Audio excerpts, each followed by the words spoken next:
Señoras y señores, bienvenidos a la tertulia Biosfera Televisión. Es miércoles 14 de abril, una fecha desde luego muy señalada y simbólica, importante también para toda la gente que son republicanos y republicanas. Por seguir un poco el hilo del programa anterior, que se ha hablado justamente de eso, ¿no? Del lenguaje inclusivo y demás. Bueno, vamos a darles como cada día las claves de la información de esta jornada, qué es lo que ha sucedido, qué es lo que no ha sucedido, los datos, la pandemia. Hay una cuestión, bueno, pongamos tranquilizadora en relación a los datos, porque durante todos estos días hemos estado con el si estamos iniciando una nueva ola, que sería la cuarta, si los datos que están registrándose estos días, 10, 11, 12, más o menos, obedecen o no a unos nuevos picos de contagio relacionados, digamos, con la Semana Santa. En fin, relacionados con la Semana Santa lo están porque sucedieron en esa época de Semana Santa, pero en todo caso, si estuvieran relacionados con un mal comportamiento generalizado, digamos, en Semana Santa. Bueno, pues vamos a salir de dudas en unos instantes porque, como cada jornada, contamos con la compañera periodista Paola Delgado. ¿Qué tal, Paola? Muy buenas. Muy buenas tardes, Jaime.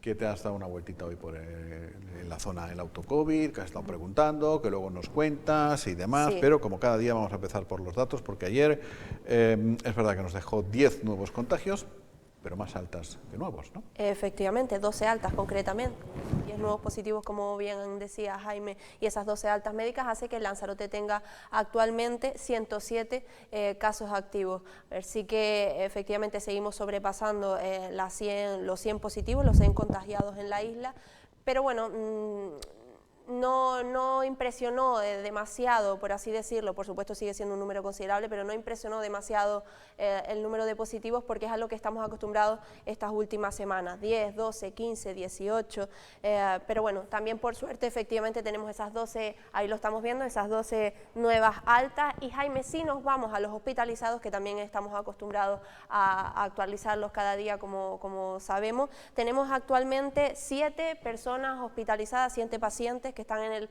Molina Orosa por coronavirus. De estas 7 tenemos una buena noticia, continúan bajando las personas que se encuentran en la unidad de cuidados intensivos, hay 4 ahora mismo y las 3 restantes se encuentran en planta COVID. Recordemos, Jaime, que ayer recibía el alta una persona y antes de ayer la recibía otra, con lo cual es una muy buena noticia y es un respiro, por supuesto, para el hospital.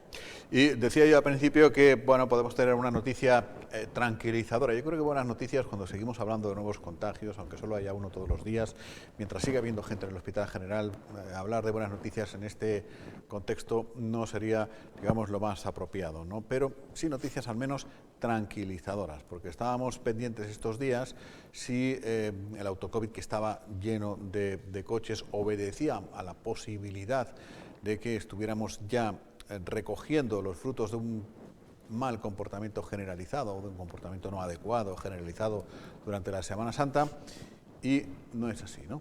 No, para nada. Estamos equivocados, creo que era lo que pensaba mucha gente, pues porque tenemos la experiencia de lo que ocurrió ya el verano pasado y las navidades pasadas, pero parece que por fin somos conscientes, Jaime, de la situación en la que estamos y de lo que supone este virus, porque efectivamente, lo hemos hablado estos días atrás, creo que posiblemente es cierto que nos acercamos a esa zona del autocovid, como se suele decir, en la hora punta, ¿no?, en la que había mucho tránsito de coche, porque es cierto que ellos tienen cierto descanso, lógicamente, los enfermeros, y nos acercamos pues probablemente a una hora en la que había muchas citas en ese momento.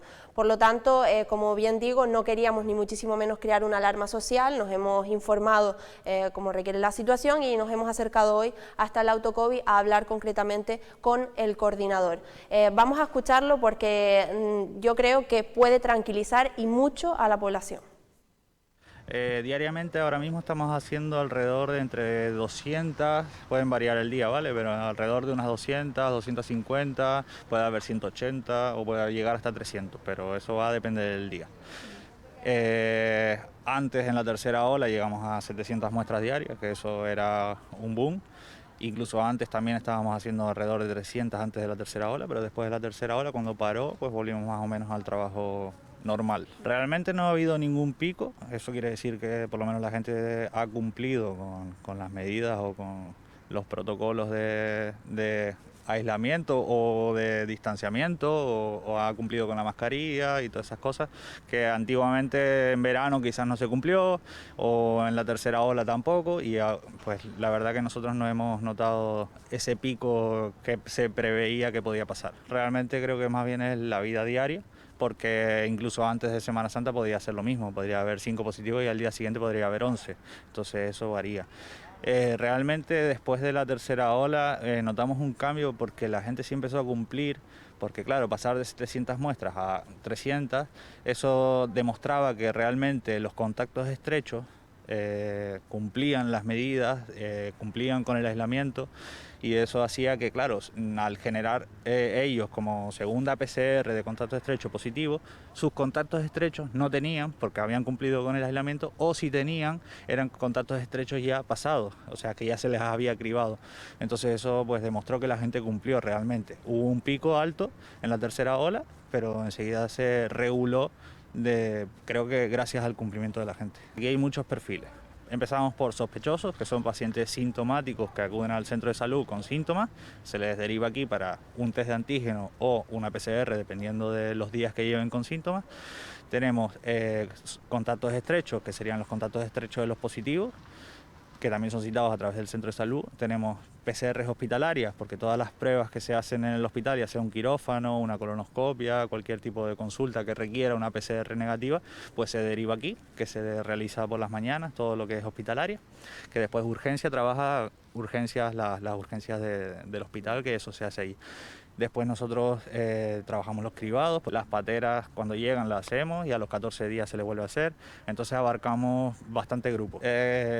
Está controlada porque realmente se demuestra que, bueno, que más o menos, por lo menos la gente aquí en Lanzarote está cumpliendo, pero eso no quiere decir que haya que aflojar, porque al fin y al cabo esto es gracias a que la gente cumpla. Sí, realmente casi todo el mundo acude.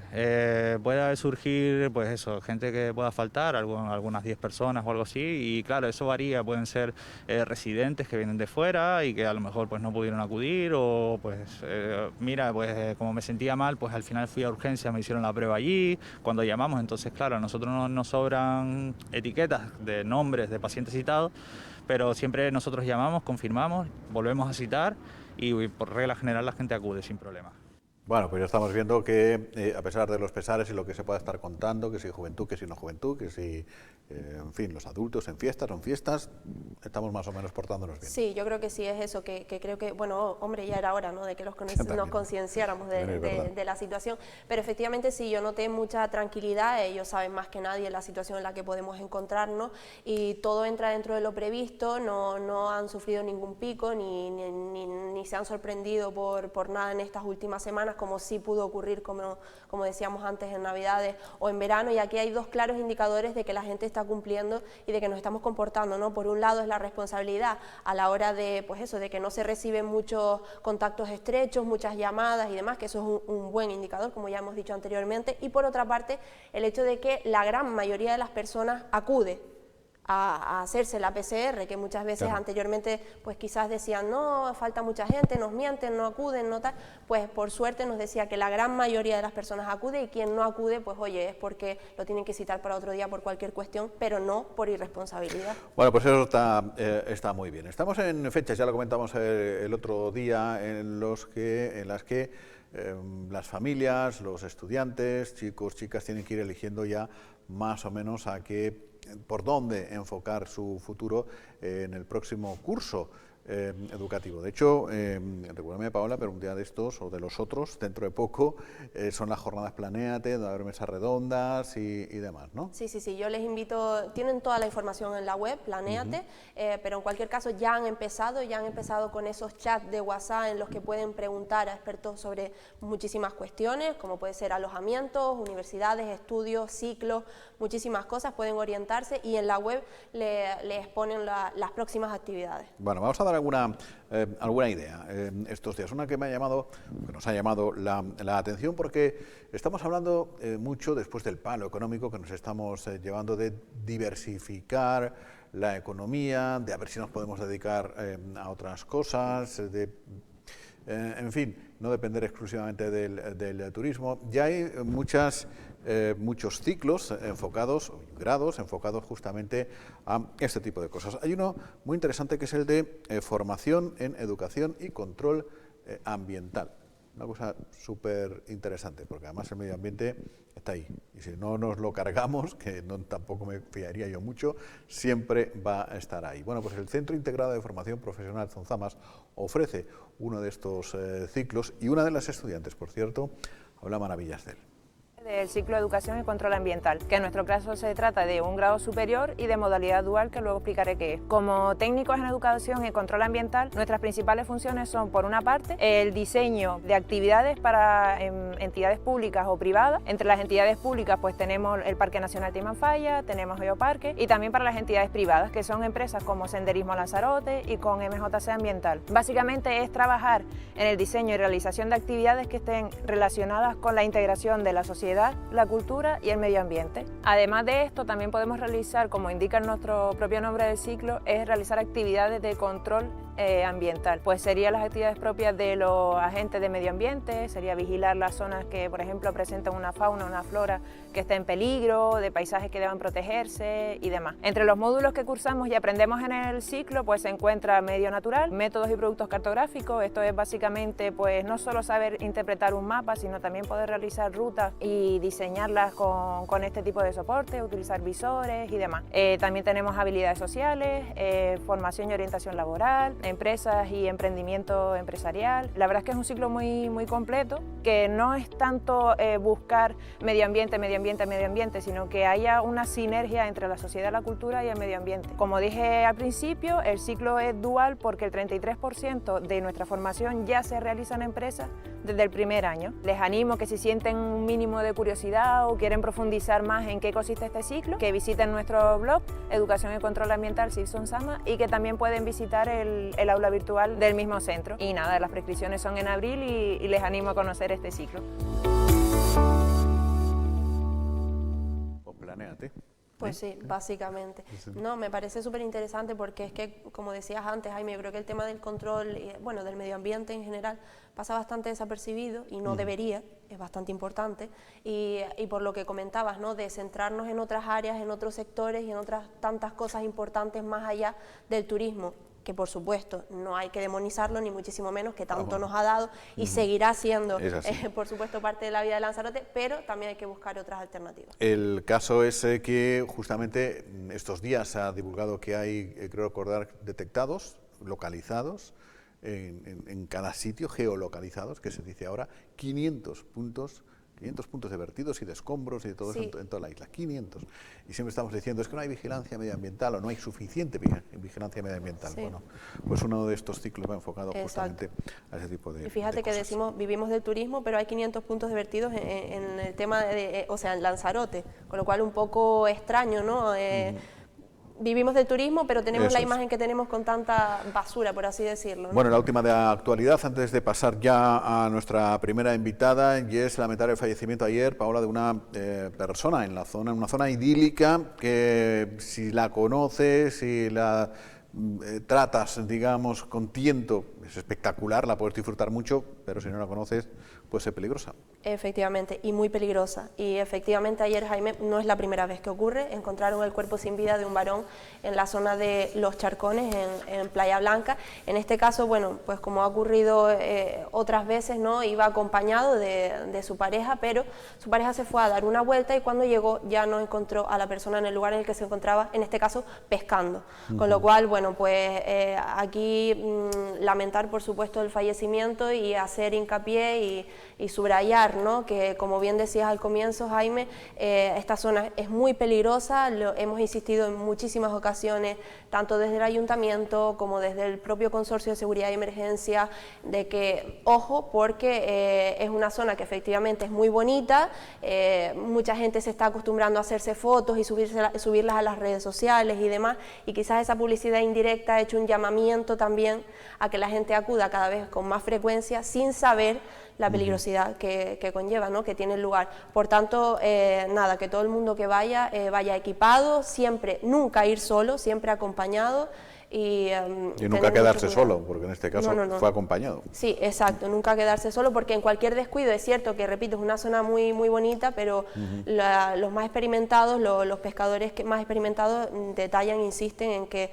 ojo, mucho cuidado, porque cuando llega una ola te rompe y te puede llevar y es muy Las redes sociales que muchas veces demonizamos, al menos yo demonizo porque son en muchos sentidos, alguna de ellas inmensos océanos de porquería, ¿no?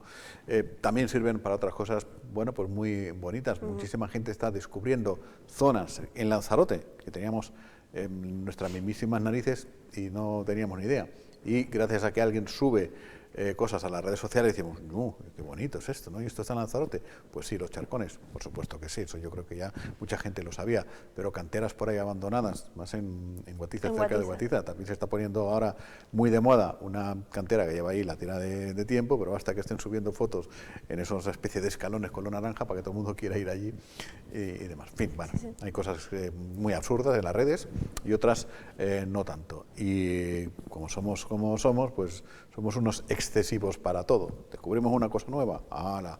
Venga, todo el mundo para allá. A ver, está claro que haciendo un buen uso de las redes sociales, bienvenidas sean, porque efectivamente pues descubrimos, como bien dices, y nos sirve para descubrir este tipo de cosas. Lo que pasa es que la otra parte es esa, que hombre, yo por ejemplo de fuera, o sobre todo la gente que llega de fuera, que a lo mejor no conoce tanto la isla, pues llego de fuera y veo que estoy viendo en redes y demás una zona como puede ser la de los charcones y digo, oye, pues si va tanta gente y se sacan tantas fotos, claro, debe ser bonito y además agradable y puedo ir tranquilamente. Tranquilo, una zona tranquila. Y efectivamente, entonces claro, ojo, mucho cuidado porque no siempre es así. Pero llegamos a un punto que, por favor, la gente hará cola para esperar a uno se quite del charco, de uno de los charcos, donde se ponen boca arriba, así haciendo el Cristo, para poder echarse uno y sacarse la foto, sal tú, entra yo y todo el rato así. Bueno, vamos a hablar de juventud y de cosas relacionadas con la juventud, pero también de política, sí, en general y global, desde la óptica, desde la mirada de la juventud. De Nuevas Generaciones, el Partido Popular ha pedido que los jóvenes tengan protagonismo en este plan de recuperación de Canarias, ¿no? Quieren, en fin, se ofrecen para que se tenga en cuenta la visión que se tiene desde las nuevas generaciones, porque, bueno, pues cuantos más gente opine sobre una cuestión en concreto, pues más rico será el resultado final de esa cuestión. Yo creo que es muy fácil de asimilar. Vamos a saludar a Nieves Arrocha, de Nuevas Generaciones del Partido Popular, que es también concejal en Teguise, por cierto. Hola Nieves, ¿qué tal? Muy buenas. Bueno, pues es un poco eso, ¿no? Lo que estaba comentando, lo que resumía. Quieren ustedes que se escuche a ustedes, naturalmente, pero a los jóvenes en general, básicamente en todo, para empezar. Pero ya que estamos hablando tanto de que tiene que haber un plan para recuperarnos un poco de toda esta calamidad, pues que ahí, en concreto, se tenga en cuenta sus voces, ¿no?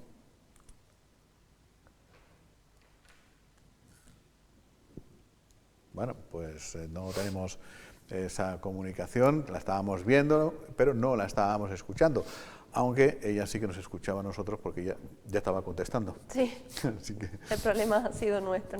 Bueno, no sabemos, pero en cualquier caso esperamos que se pueda recuperar. No, vamos, la comunicación es de ida y vuelta, ¿no? Que en esto de las videoconferencias muchas veces nos acerca a muchísima gente, pero a veces tiene estas cosas. Sí, ojalá pronto podamos terminar con el asunto de las videollamadas, porque significará que todo esto ya nos acercaríamos ya a la antigua normalidad, ¿no? Se está haciendo un poco largo, sí, es verdad. Bueno, mientras no sé si podemos escuchar a la alcaldesa de Arrecife reclamando en el Parlamento de Canarias, porque ella también es parlamentaria regional, que falta vivienda pública en Arrecife, que es una cuestión que se la han oído ustedes, se la escucharán ahora a Astrid Pérez, se la han escuchado a Eva de Anta, se la habrán escuchado a Montelongo, se la habrán escuchado a Cándido Reguera, se la habrán escuchado a Manolo Fajardo Feo, se la han escuchado a todos y todas las alcaldesas y alcaldes que ha tenido Arrecife en los últimos 20 años.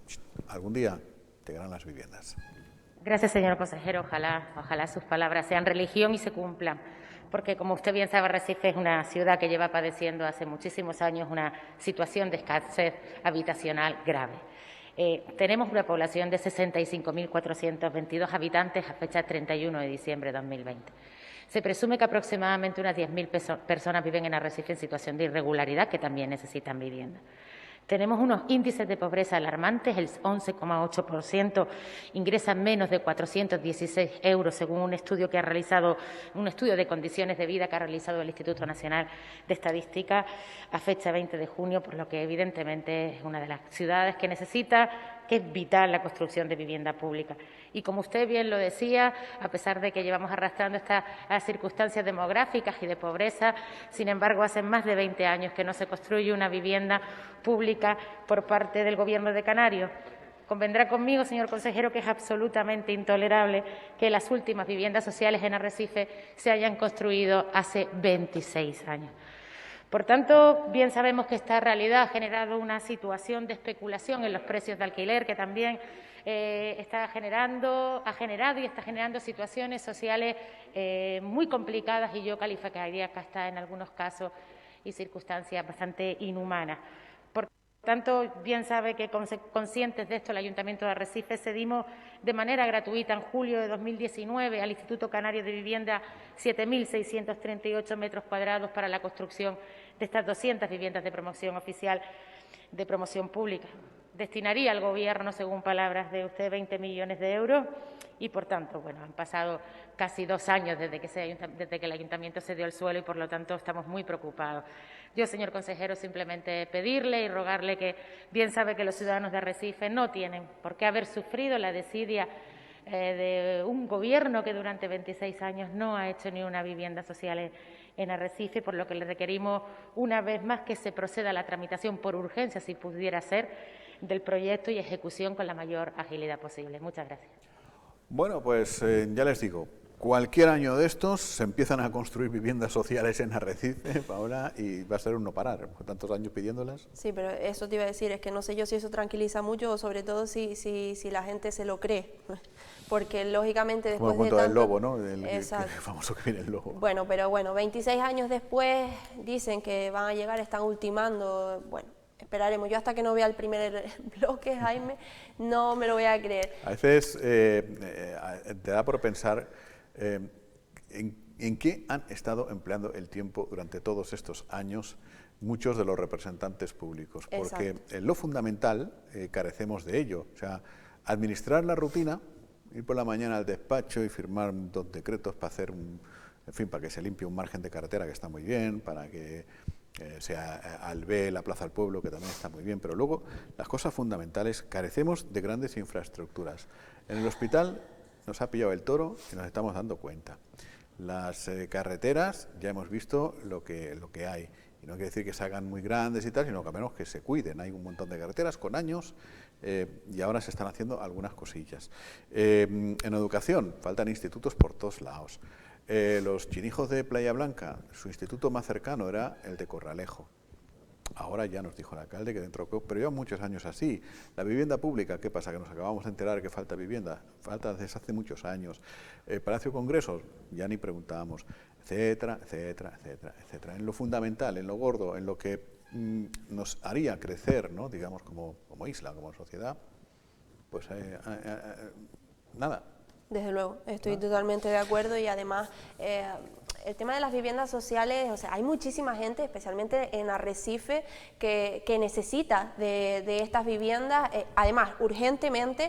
Y además, Jaime, o sea, el problema yo creo que va más allá, ¿no? Ahora mismo sabemos y conocemos, y no es nada nuevo decir que los salarios, los sueldos son bajos, que los precios de los alquileres son altos, si hacemos un equilibrio entre ambas cosas, ¿no?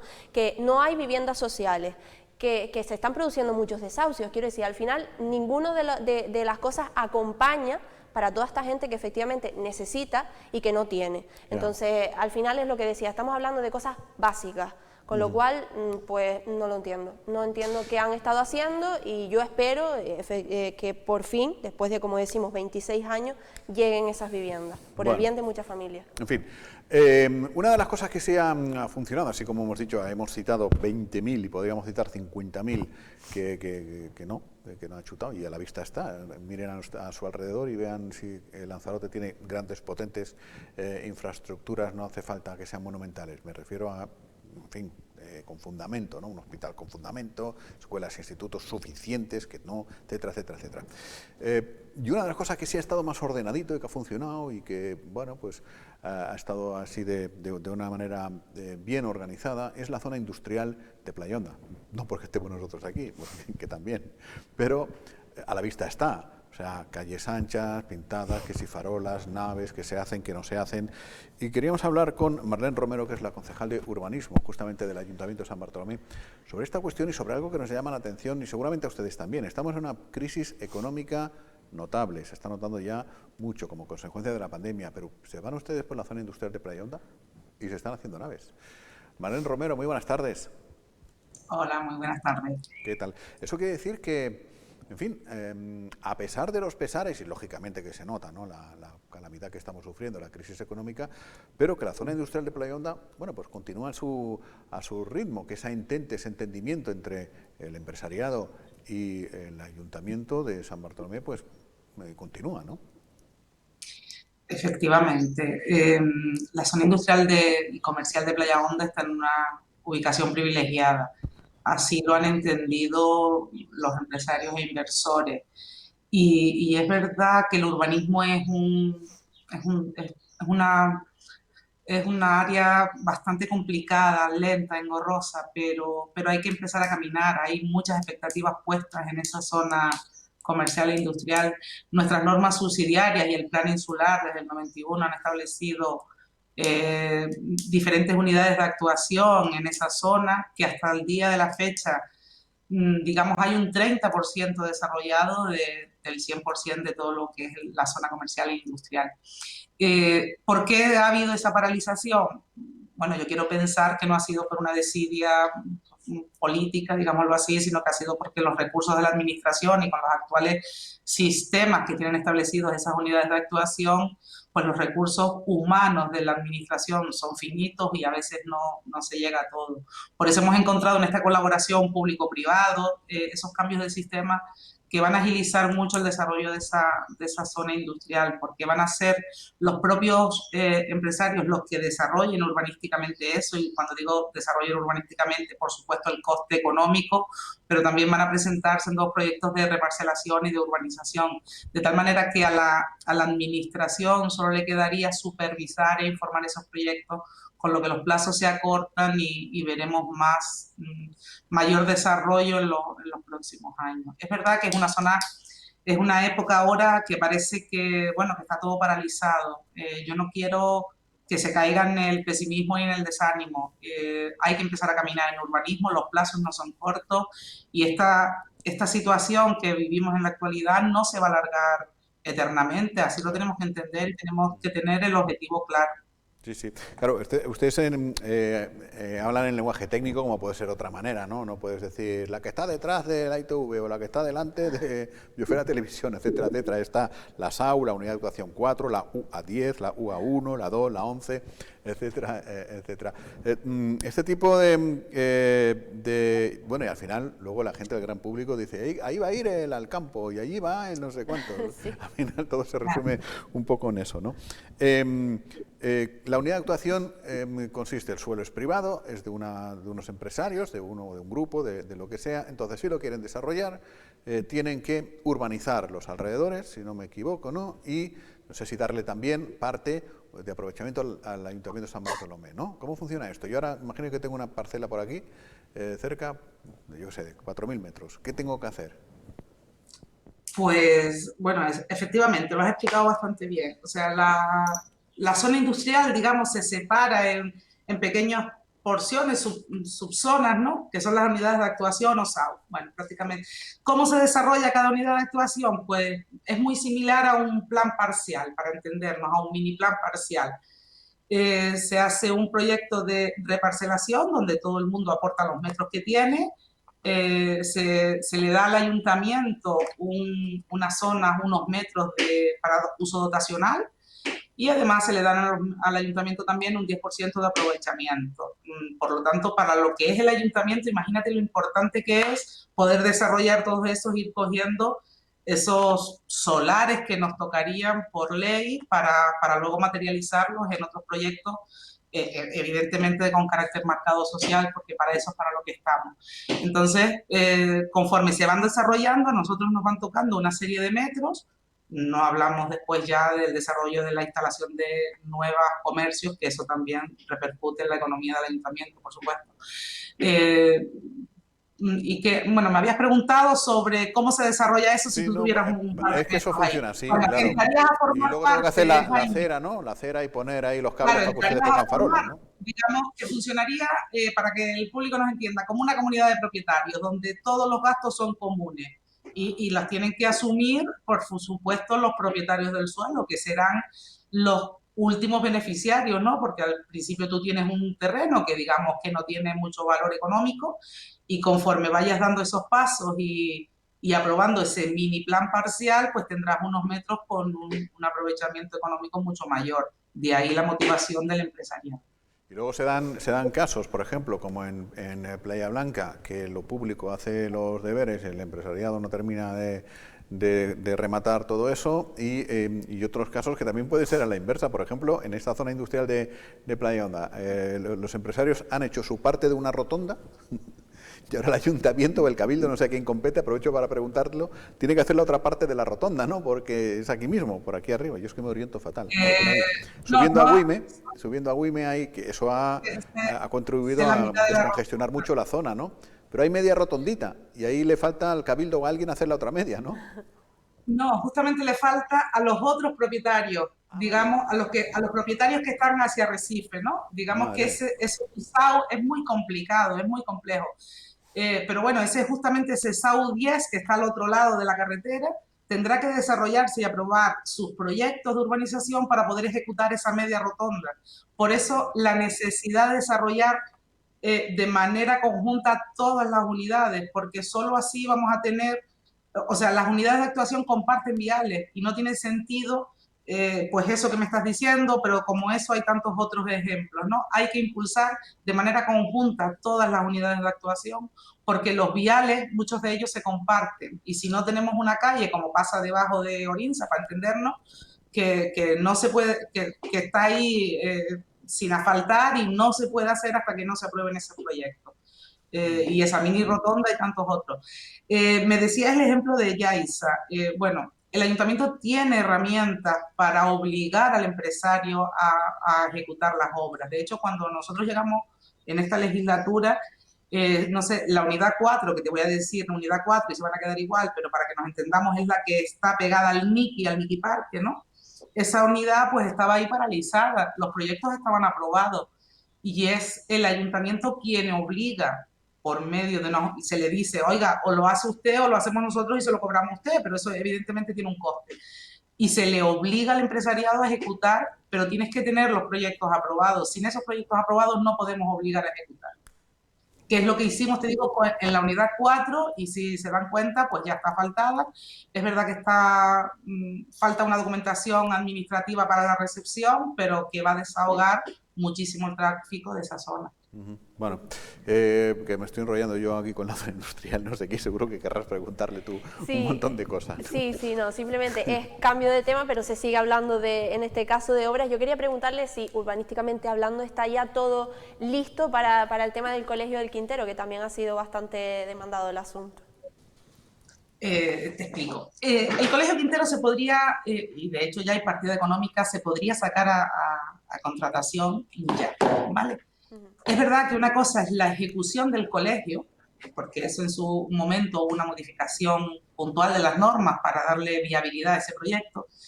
Una cosa es la ejecución del colegio y otra cosa es la puesta en marcha. No se podrá poner en marcha hasta que no se urbanice la zona, porque no puedes tener un colegio sin calles asfaltadas que lo circunferencien, ¿no? Entonces, ¿por qué es tan importante el desarrollo del plan parcial del Quintero? Pues justamente por eso, porque sería ilógico e incongruente tener un colegio y no poderlo usar porque no tenemos urbanización, ¿no? Entonces, ¿qué hemos hecho? Pues una vez más ir caminando paralelamente, ¿no? Y vamos a llegar al mismo tiempo. Va a llegar al mismo tiempo el colegio, que tenemos un compromiso de la consejería y va a ser una realidad, y va a llegar el plan parcial El Quintero, que está a falta de un trámite ambiental. En el pleno de la semana pasada ya se dio ese paso, faltaba la tramitación ambiental, la memoria ambiental. Ya se delegó en el órgano ambiental, que es del Gobierno de Canarias, se delegó la competencia y además se le solicita la evaluación ambiental. Puro trámite administrativo necesario para la aprobación de un plan parcial. Bueno, ahora a partir de ahora manejamos un plazo de 4 o 5 meses para la aprobación definitiva del plan parcial del Quintero. A partir de ahí, proyectos de urbanización, de reparcelación y de urbanización. Bueno, seguimos trabajando y ya tengo presupuestos para esos proyectos y los vamos a ejecutar, como ya te digo, para llegar al mismo plazo. Cuando se realice el colegio, tendremos que tener hecha la urbanización y bueno, vamos a llegar. Yo voy a sugerir desde ahora que si se termina en esta legislatura le pongan a ese colegio el nombre de Marlene Romero, porque puede ser, no, te lo digo, en fin, tú llevas pues 4 días en el ayuntamiento, pero puede ser que ya haya algún joven, chico o chica que haya terminado el grado y que haya estudiado en la Casa Agey, es decir, en el Colegio del Quintero, en la Casa Agey, toda la etapa. En definitiva, ¿cuántos años hace que estamos esperando por el Colegio del Quintero?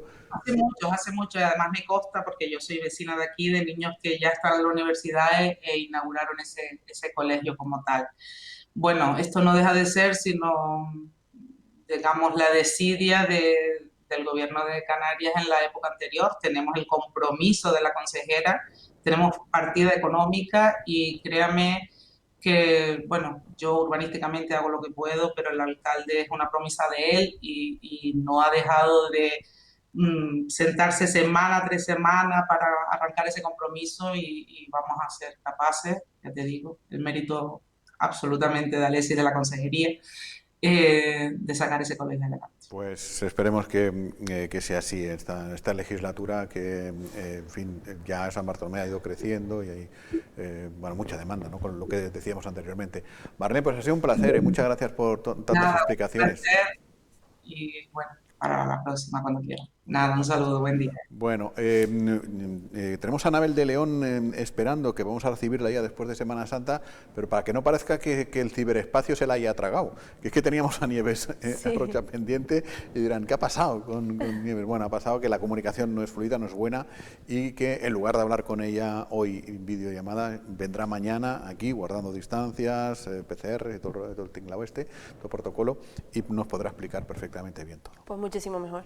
Y le pedimos disculpas, porque aunque nosotros no somos los que ponemos por ahí los cables, ni las wifi, ni todas estas cosas, pero a veces sale bien, a veces sale regular y otras veces sale muy mal, y hoy no estaba saliendo del todo bien. Bueno, vamos a saludar a Anabel de León, que esperemos que sí que salga todo bien. ¿Qué tal, Anabel? Muy buenas. Hola, buenas tardes, muy bien. ¿Y ustedes qué tal? Buah, te escuchamos como un tiro, ya podemos estar ahora toda la tarde hablando.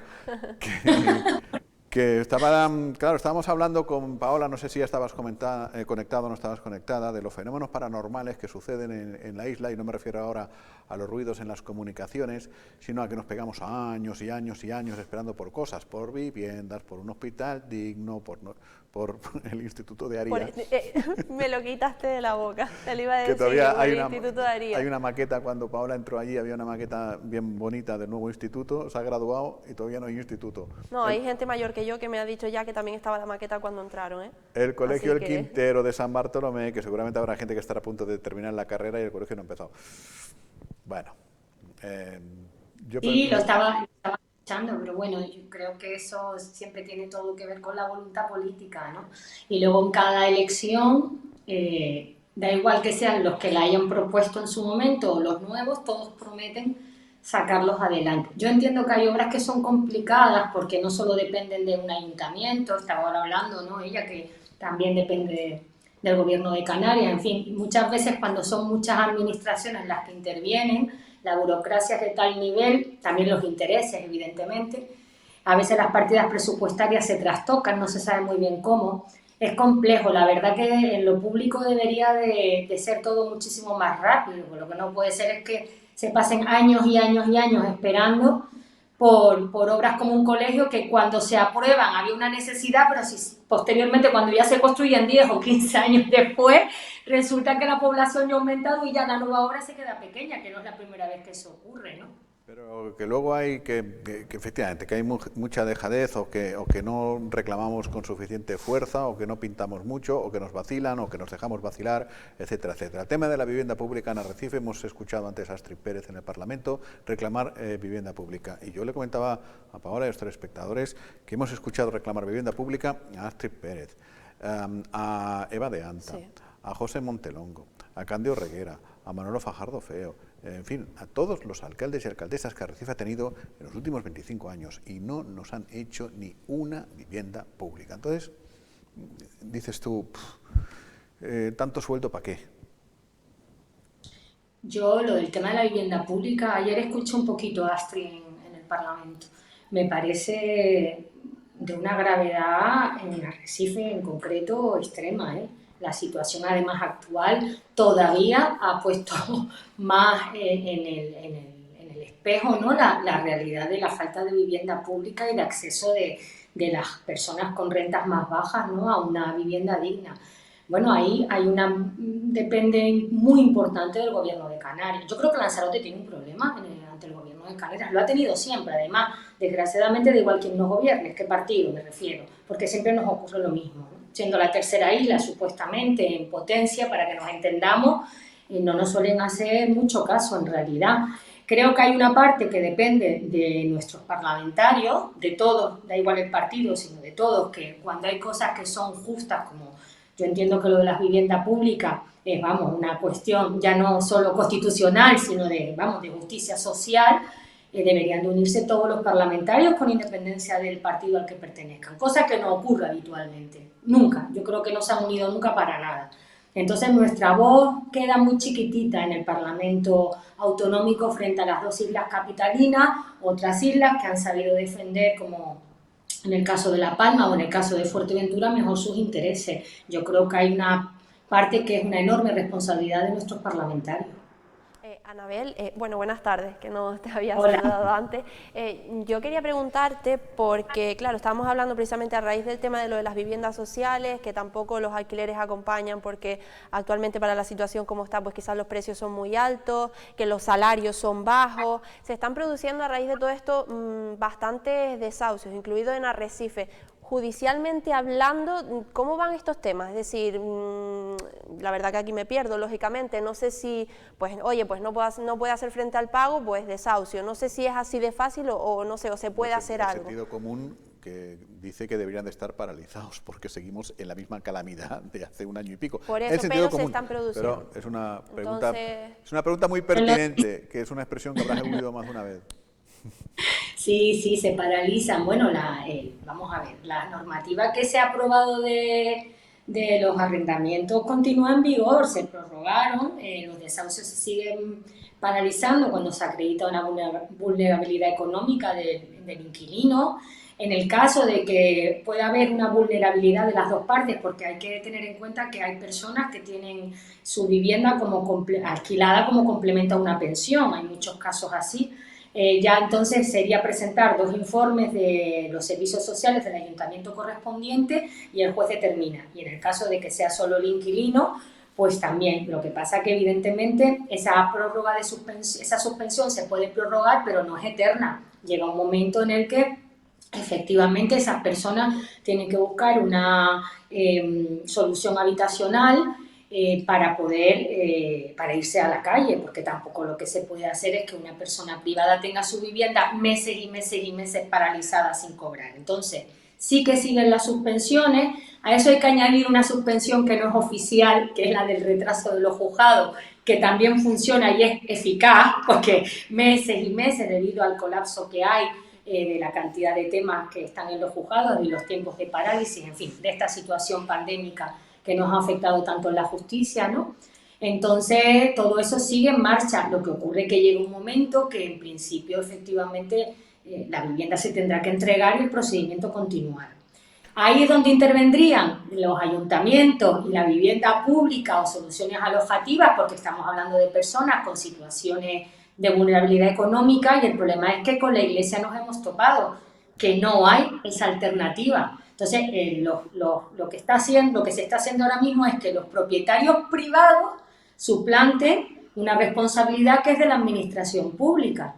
Entonces, este tipo de normativas, el permitir que continúen en las viviendas unos meses, no mucho, un mes, y luego se puede prorrogar otro, a costa del impago, cuando ya se pone la demanda, es porque ya se llevan meses de impago de la renta, para, digamos, se está sustituyendo de esa manera a la falta de vivienda que hay para acoger a personas, que ahora son muchas más debido a la situación de la pandemia. Así es. Bueno, me estaba acordando de ti durante este tiempo, en fin, que entre Semana Santa y entre una cosa y otra, y que no nos ha cuadrado que nos viéramos, porque creo que hemos hablado de un tema en el que tú has mostrado especial sensibilidad a lo largo de las charlas de tanto tiempo que venimos hablando, y es el trato a los menores dentro del edificio judicial, dentro de los juzgados, ¿no? Y en definitiva en toda administración pública, pero bueno, ya que hablamos en este caso de los juzgados, tanto aquellos que menores que por lo que sea las familias eligen ese lugar para el intercambio, bueno, lo eligen, no hay otro sitio, es decir, si no te pones de acuerdo tienes que ir allí, como los que tienen que ir de testigos, como, en fin, hay muchos. ¿Qué te ha parecido en definitiva que se haya personalizado así para niños algunas dependencias de los juzgados que hemos conocido muy recientemente? Muy bien, la verdad que me ha parecido que ya era hora. Otra cosa que ha tardado muchísimo y que era muy necesaria. Hay que entender que cualquier persona que va a una sede judicial para cualquier cosa, da igual que vayan a recoger una fotocopia o lo que sea, ya lo pone en una situación inconsciente de defensiva. Porque bueno, parece que sede judicial, todo suena a problemas, así es.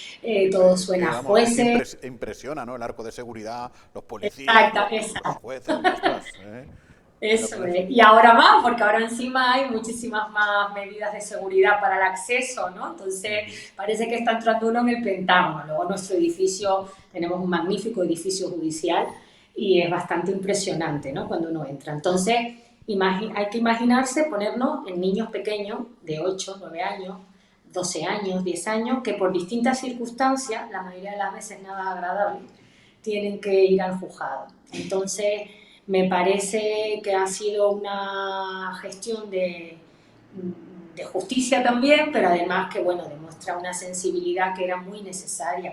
Yo recuerdo en el edificio antiguo, no sé si tú lo recuerdas, Jaime, que llevas ya aquí mucho tiempo, en la calle Vargas, de hacer exploraciones de menores, que se llaman, cuando el juez quiere hablar con ellos y el fiscal, sobre todo en los temas de separación y divorcio. En la sala del despacho del juez, en aquel edificio horroroso, que es que había niños que ni abrían la boca del miedo que les daba, ¿no? Y eso que los jueces, bueno, se ponen en una posición mucho más cercana, no están con toga, en fin. Todo se hace para que sea lo más adecuado a la sensibilidad de los menores. Creo que ha sido una magnífica idea, me parece además que han quedado muy bien, con zona de juego, en fin, había esta cocinita, me ha parecido que ya era hora. Ha llegado tarde, pero por lo menos ha llegado. Eso, tú te refieres a donde ahora están los sindicatos, ¿no? Sí, claro, han puesto ahí una salida. Eso es lo conocido como edificio sindical, como juzgados y como ayuntamiento de Arrecife. Ah, tú dices los juzgados, perdona que te entendí mal, los juzgados viejos, sí, pegados, claro, efectivamente. Sí. Era en lo que era la zona de, claro, al lado, ahora hay una sede de comisiones que ya estaba, de los sindicatos, vamos, al lado en el edificio ese, eso fue también, yo creo que parte del Ayuntamiento de Arrecife. Yo ya lo conocí como juzgado, ¿eh? Eso fue ayuntamiento. Y yo recuerdo de estar muchas veces en la puerta de ese edificio, ahora está diciendo, yo que en el siglo XVI todavía no había nacido. Yo me acuerdo que es una cosa que no se me va a olvidar nunca, porque tú sabes que en ese edificio donde estaban los juzgados, en la calle Vargas, abajo estaban los calabozos. Yo supongo que los calabozos siempre están abajo, no sé por qué.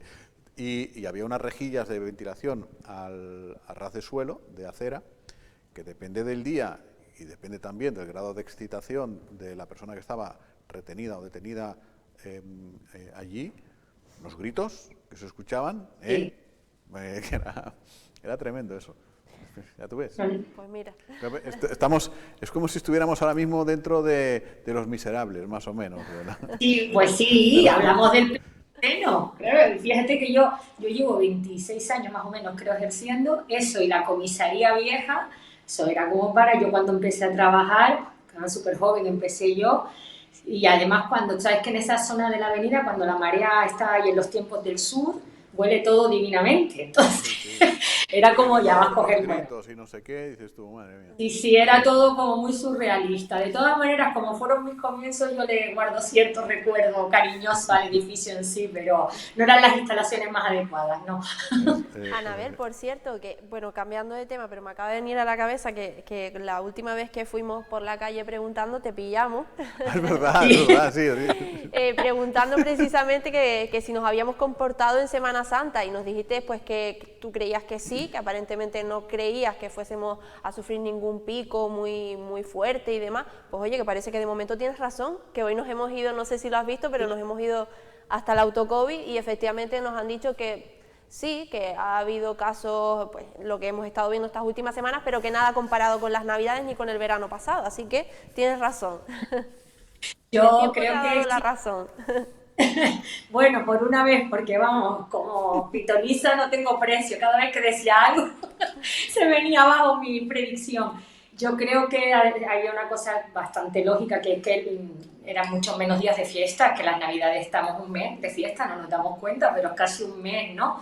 Eran menos días de fiesta, la situación de las medidas de restricción, ya veníamos de la fase 4 con muchos menos contagios, y yo creo que parece que sí, que estamos en esa línea. A mí me sorprendería que ahora se disparara mucho, creo que nos vamos a mantener y es una magnífica noticia por la salud y también por la economía, claro, que es muy importante también. Yo lo que veo cada día, que más o menos sí que veo que ha subido un poquito en el hospital, los positivos, los que hay ahora mismo, que ayer creo que eran 107, pero tiene que ver, claro, con que hay pocas altas. Pero yo creo que mientras las subidas sean equilibradas más o menos, hombre, lo ideal sería que fuera cero, pero ya sabemos que en ese mundo todavía no vamos a vivir. Así que mientras... Ahora hemos embarrancado en la Janssen, porque después del espectáculo AstraZeneca, que todavía sigue ahí, sí. Hoy leemos que Europa tendrá que esperar para la vacuna Janssen, que es muy interesante, porque es monodosis, como todo el mundo sabe, porque también en Estados Unidos, por ejemplo, varios gobernadores han paralizado la vacunación porque ha habido trombos en mujeres jóvenes, además, ¿no?, que recibieron la vacuna. Así que de momento en Estados Unidos se ha paralizado y Europa pues también lo ha paralizado. O sea que es otro contratiempo de los que decía Amos García Rojas, ¿no?, que estamos en un camino correcto, pero de vez en cuando en ese camino nos vamos a ir encontrando con algún obstáculo. ¿Sabes qué pasa, Jaime? En el tema de las vacunas, esa noticia ya ayer la había salido y bueno, al final, he visto yo, ¿no?, pues el presidente del Gobierno de Canarias, de otras comunidades, la ministra de Sanidad, estábamos esperando esta, porque al ser una solo dosis, pues se puede vacunar con más rapidez, ¿no? Y bueno, ya hoy efectivamente se ha parado, como ya nos pasó con la AstraZeneca hace un par de semanas. Yo creo que la población tenemos que asumir que toda medicación y toda vacunación tiene un riesgo. Entonces yo me vacuno de gripe todos los años, por razones de salud que tengo que hacerlo, y hay un riesgo en esa vacunación, siempre. Lo que ocurre es que ahora estamos todos mucho más sensibles porque estamos desesperados por vacunarnos todos para poder hacer ya nuestra vida normal y estamos mucho más atentos nosotros y las autoridades. Probablemente de las miles de vacunas que se ponen en el mundo, que están aprobadas y hace años se utilizan, sarampión, todas las que se le ponen a los niños, todas tendrán un índice seguro de riesgo, que además su incidencia en una persona en concreto pues se producirá una enfermedad o un fallecimiento. Desgraciadamente es así con vacunas y medicamentos. Lo que ocurre es que al final lo que hay que sopesar, entiendo yo, es una opinión personalísima, no soy por supuesto ni médica ni científica. No, claro, es que lo que es sopesar los riesgos, ¿no? Y entonces está claro que parece, por lo que dicen, que hay más riesgo con no vacunarse. Yo es que confío mucho en nuestros científicos, debo ser una persona demasiado confiada. Y entonces, como confío en lo que me dicen, yo además a Amos lo he escuchado, bueno, está bien que se pare, que se hagan unos estudios, nos va a retrasar. Hombre, lo que parece que está claro que son las superchachis de la liga de las vacunas, son la Pfizer y la Moderna. Y eso sería lo ideal, que fuera con la que nos vacunaran a todos, porque esas parecen que son, vamos, la reina madre de las vacunas, porque poco se ha oído más de ellas. Y fueron la Pfizer en concreto, la primera que salió, o sea que la primera que conocimos, ¿no? Sí.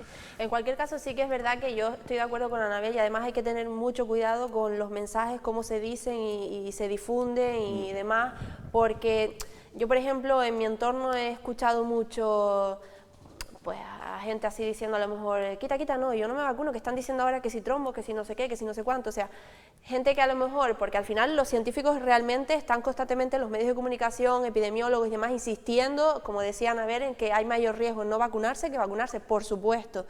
Pero al final la gente que a lo mejor no está constantemente al pie de los medios de comunicación o informándose realmente donde deben informarse, lo único que les suena es trombo, enfermedad, tal, los efectos secundarios que producen las vacunas. Entonces hay que tener mucho cuidado en la manera que se lanzan los mensajes y en cómo se reciben también, por supuesto. Son los efectos secundarios, efectivamente, de los medicamentos que todos tienen, y siempre hay que ser consciente también de lo que es uno, ¿no? Si es más propenso a una cosa u otra. Claro. Bueno, tenemos que ir, que a estas horas ya va llegando el hambre, más o menos. Sí, llega. Gracias, Anabel, hasta dentro un rato, ¿eh? Venga, a ustedes. Un abrazo. Adiós. Llegan, digo, los... que llegaba el hambre. Llega el hambre y llegan los datos, que es lo que quería decir. En unos instantes ya la información actualizada en biosferadigital.com. Hasta mañana, Paola. Hasta mañana, Jaime. Adiós. Mañana volvemos.